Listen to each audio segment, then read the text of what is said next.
So what the two boys were doing? Why did they stop their author there on the outskirts of Verona?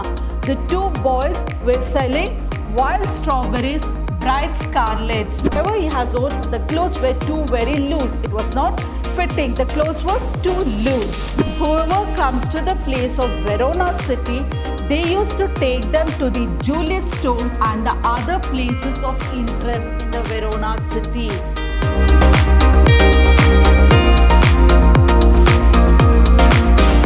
Hello everyone, I am Babita Tamaya, lecturer, Department of English with Ashram Pre-University College, the Temple of Excellence, Mysuru. In my previous session, I had discussed about the poem An Old Woman. In today's session, I'll be discussing about Two Gentlemen of Verona, written by A.J. Cronin. So before starting, let's see about the author. Author A.J. Cronin, a Scottish novelist and physician whose works, combining realism with social criticism, won a large Anglo-American readership. Let's begin the session.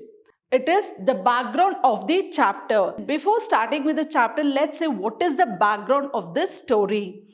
As we drove through the foothills of the Alps, two small boys stopped us on the outskirts of Verona. As we drove, who was driving the car here? It is the author as well as the cautious driver. These two are driving towards the foothills of the Alps. So while they were on the way, what happens? The two small boys, they stopped them on the outskirts of Verona.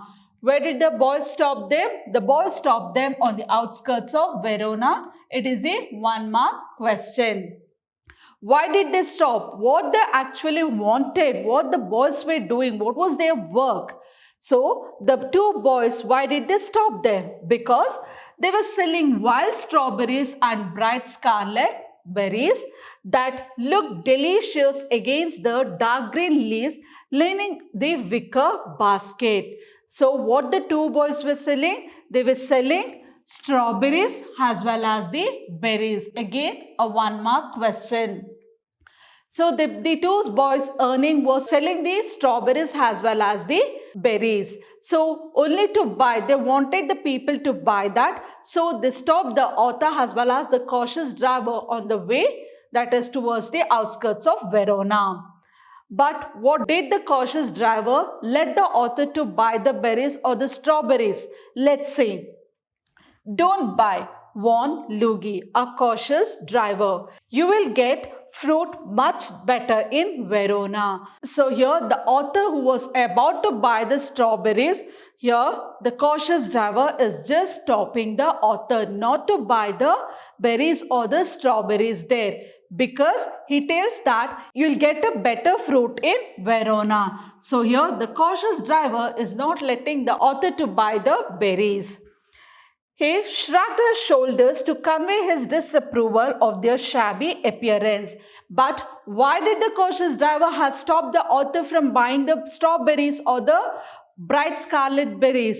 By looking into the shabby appearance, by looking into the clothes, the driver told the narrator or the author not to buy because their clothes were ugly, it was dirty. By looking into their shabby appearance, the cautious driver is not letting the narrator or the author to buy the berries. The appearance, their appearance. Now let's see about the appearance of the two boys. One boy had on a jerry and cut-off khaki pants, the other a shortened army tunic gathered in loose folds about her skinny frame. Now, the cautious driver is just describing about their appearance, about their clothes, what were the clothes they were wearing. The one boy had on a jersey, that is cut off khaki pants. You know the khaki pants cut, there was a cut, and that kind of a pant was owned by one, and the other one army tunic gathered, and it was whatever he has on, the clothes were too very loose. It was not fitting. The clothes was too loose. Gazing at the two little boys' figure with their brown skin, tangled hair and dark earnest eyes, we felt ourselves strangely attracted.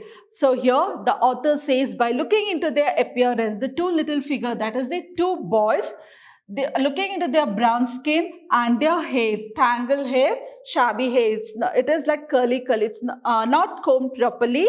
Earnest eyes. All these things started attracting the author as well as the cautious driver. So what did the cautious driver do? He'll just go and have a talk with these two boys, and what he will get to know about them. My companion spoke to the boys. Companion is the driver. He just goes forward and trying to speak to the boys that they were the brothers. So here the author's companion, the driver who went and spoke to the boys, he got to know that the two boys who were selling the strawberries and the wild and the bright scarlet berries, the two were the brothers. Nicola, the elder, was 13. How old was Nicola? He was 13 years. Jacopo, who barely came up to the door handle of the car, was nearly 12. So the two boys, they were brothers. Niccolo, who was 13 years, and Jacopo, who was 12 years. Again, 1 mark question. So here Jacopo, what was his height? If he comes and stands near the door, so it was the same height. So one was 12 years and the other one was 13 years old. Now let's see the ambience of Verona. Verona is a lovely city, rich in history with quiet medieval streets and splendid buildings of an exquisite pale honey color. Bombed in the recent war, it has lost its bridges but not its gaiety or charm. So what was the ambience, how the beauty of the Verona city? So Verona, it's a lovely city and it has lots of history. One of the history is about the Romeo and Juliet story also. It started in the Verona. It is quite medieval street, splendid with buildings of an executive pale honey color. So what has happened to the city? During the time of the war, there was a bomb blast. So at that time, what happened? The city lost its bridges but not its gaiety or charm. So whatever the bridges, most of the bridges was damaged because of the bomb blast, but it did not lose its charm or the beauty. It still remains the same thing. Coming out of a hotel, we drew up short. There, bent over shoe shine boxes beside the fountain in the public square, doing a brisk business were our two young friends of the previous afternoon. So here, the driver and the author, the both comes out of the hotel and they just wanted to get their shoe polished. They walk towards the street and you can see the bent over shoe shine boxes beside the fountain. So there were two boys sitting over there, bending down their head and polishing the shoes. So doing a brisk business. Who was doing the brisk business here? It was the two old boys whom they had met on the outskirts of Verona. When they met for the first time, what was their business? What was they doing? They were selling strawberries. But suddenly when he comes out of his hotel early in the morning and he wanted to get his shoe polished, and there again he finds the same two boys who is doing this business. That is polishing the shoes. With the boxes, they were seated there, were our two young friends of the previous afternoon. So what the author is saying, previous afternoon I had met these two boys where they were selling the strawberries. Again I am meeting them in the next day, but their work is totally different. Now they are polishing the shoes on the footpath. What boys did? What are the works did the boys do? What was their earning? How did they earn their living? We watched for a few moments, then as straight slackened, we went over. They greeted us with friendly faces. So here, they watched the two boys. We here in the sense, it is the driver and the author or the narrator. They watched these two boys. What are they going to do? What are they doing? They're selling strawberries. Now they are polishing shoe. And what is their next step? What are they going to do next? They started standing there and watching these two boys, and later they both went down towards the boy. And how did they greet them? The two boys greeted them with the friendly faces. With the smiling face, the Niccolo and Jacopo welcomed or greeted the author as well as the driver. I thought you picked fruits for leaving, I said. So I thought, who is this I? It is the narrator or the author.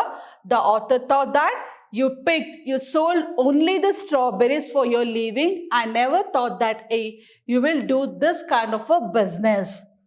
We do many things, sir, Niccolo answered seriously. So, what Niccolo is trying to say to the author, not only selling the strawberries or not only polishing the shoe, along with that, we do many things, sir. And when he told, Niccolo was very serious. He seriously told that they're doing other works also. He glanced at us hopefully. Often visitors through the town to Juliet's tomb and the other places of interest. So what did they do? After this, they were also acted as a tourist guide.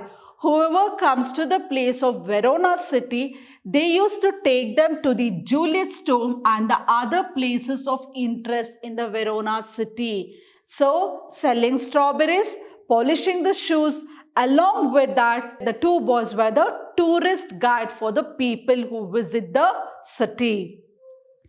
All right, I smiled. You take us along. Now the author is saying, okay, all right.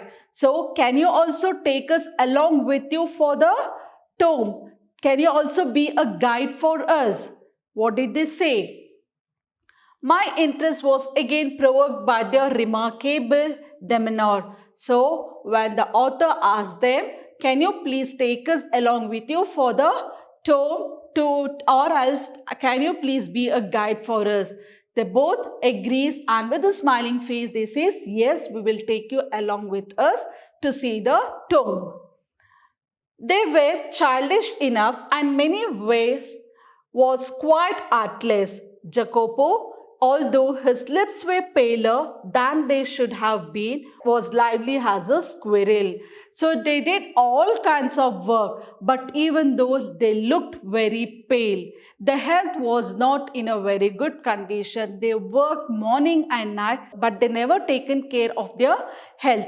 Because here you can see the author saying Jacopo, although his lips were paler, he looks very pale, he looks very dull, he looks tired of working. Niccolo's smile was steady and engaging, yet in both these boyish faces there was a seriousness which one respected, an air of purpose far beyond their years. So both had a boyish faces, as well as a seriousness in their life, because they have to earn for one or the other thing. They had something for that. They have struggled a lot in their life. In the week which followed, we saw them frequently, for they proved extremely useful for us. So what happens here? It is not the one day or the 2 day. Every day the author and the driver started to meet these two boys. So they proved extremely useful. The two boys were very useful to the author. How were they useful here? If we wanted a pack of American cigarettes or seats for the opera or the names of good restaurant that could provide good ravioli, Niccolo and Jacopo could be relied upon to satisfy our needs with their usual cheerful competence. So how the two boys were useful to the narrator? If they wanted the American cigarettes, the two boys used to get. If they wanted the seats for opera, they were ready. If they wanted anything from a very good restaurant, that is ravioli, it is a kind of a pasta, even the two boys are ready. So whatever they want, whatever the author wants, each and everything was satisfied by these two boys with the cheerful or with lots of happiness they were serving the author. What struck one most was their unremitting willingness to work. During these summer days, under the hot sun and in the long evenings, when the air blew chill from the mountains, they shined shoes, sold fruits, hacked newspapers, conducted tourists round the town, ran errands, exploited every avenue which the troubled economy of the town left open to them. So what are the different kinds of works they were doing every day? They had lots of responsibilities in their life. They had taken that responsibility. Why was that responsibility taken? What was the story behind that? You'll get to know later. Now let's see what the two boys were stuck in. So they were stuck in the summer days, that is during the summer days in that hot sun. In the evenings that they used to shine the shoes, then sold fruits, then they sell newspapers, taken the tourist to the spot, acted as a guide, ran errands, exploited every avenue which the troubled economy of the town left open to them. Whatever the opportunity they have in the town, for each and everything they were working because they just wanted the money to earn their living, because both look like taking up the responsibility. They are two very responsible and very serious in their life. But why they were very serious? Why they did all the works where they would get some money? One night we came upon them in the windy and deserted square, resting on the stone pavement beneath the pale arc lights. A bundle of unsold papers lay at his feet, while Jacopo, his head pillowed upon his brother's shoulder, was asleep. It was nearly midnight. One day, what happens at night? The author comes out of his hotel and he was very shocked to see the two boys on the pavement. What they were doing there, what they wanted to do actually. So here it means to say that a bundle of unsold newspapers was laying at his feet.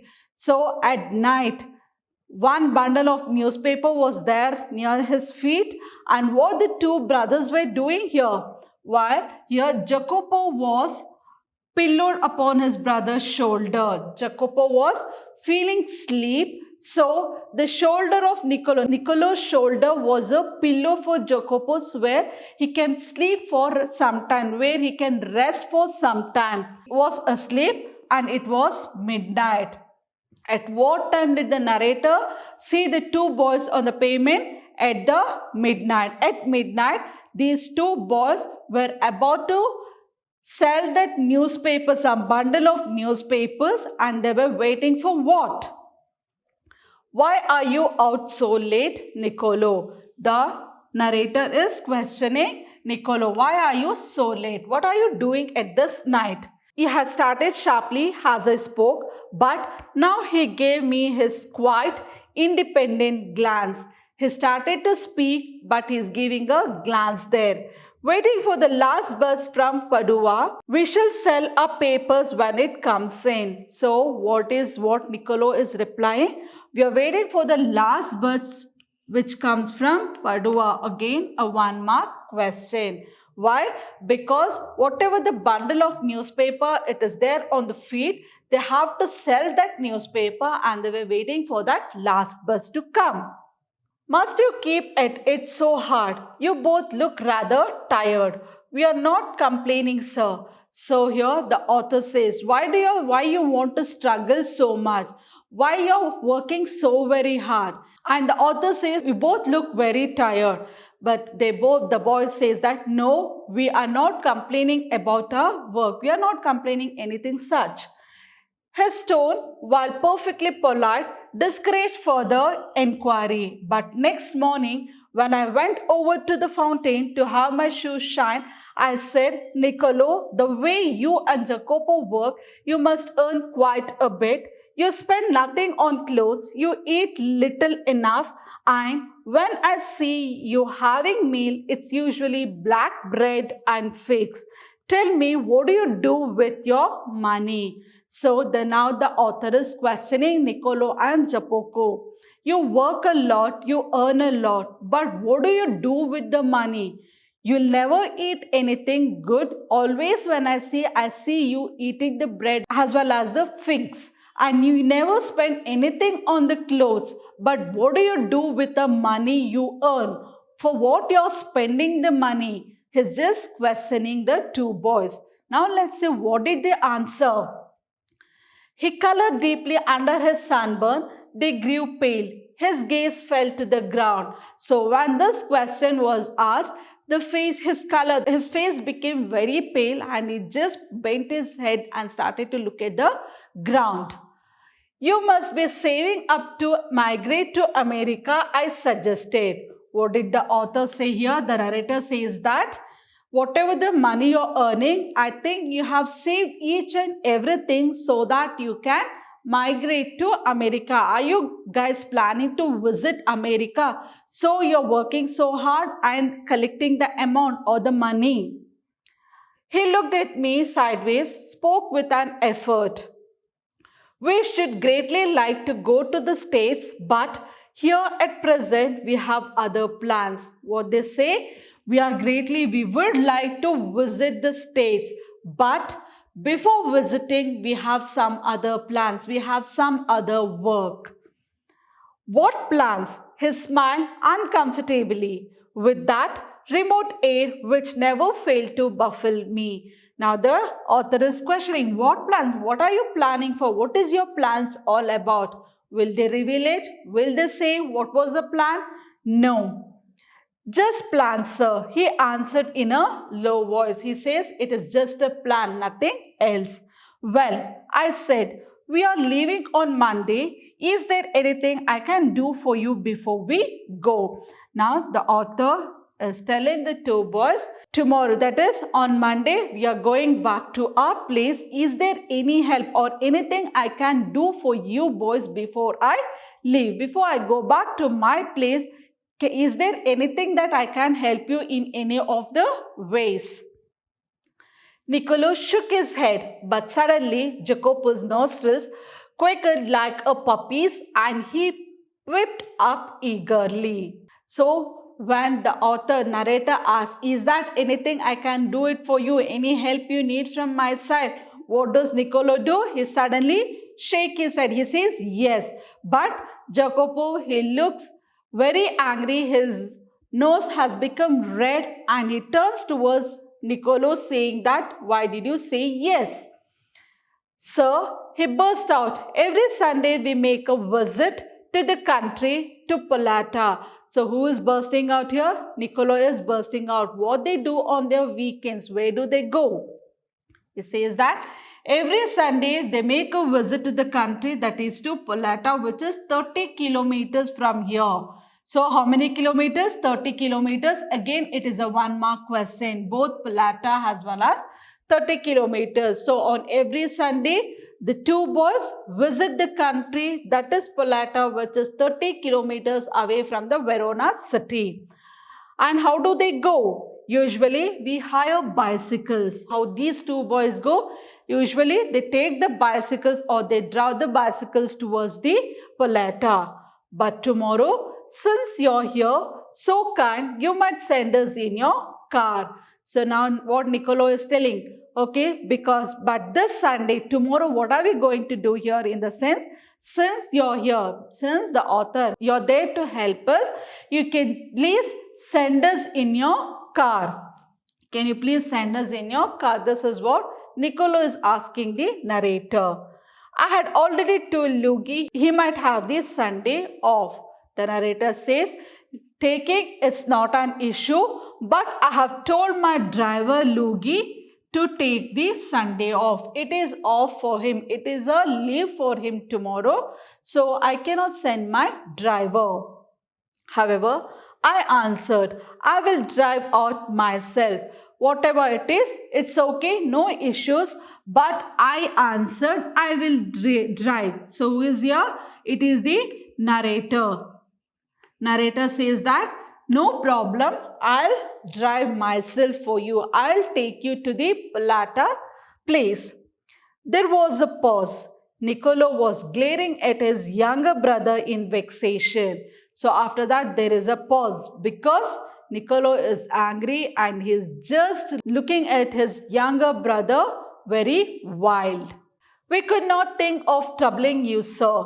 It won't be any trouble. He bit his lip, then in a rather put out tone, he said, very well. So now who is telling? Jacopo burst out everything saying that every Sundays they visit Polata, and here now his brother Niccolo is getting wild and he's biting his lips because the author, the narrator, he himself is ready to take them to Polata. So Niccolo is silly. What does he say? He says, the narrator, we don't want you to trouble, sir. We don't want you to put in a trouble. We will go in bicycle and we will come back. But it won't be any trouble. Narrator says, it's not a trouble or it's not a pain for me. So here Niccolo is biting his lips, and after some time he says he agrees for the narrator's or the author's decision. Okay, very well. Well, you will drive us to Palata. So now the author is ready to take the two boys to the Palata, which is 30 kilometers away from the Verona city. And let's see why they want or why they visit every Sundays there to that place, and what is the story behind it. Let's see in the next session. Until then, have a good day. Thank you.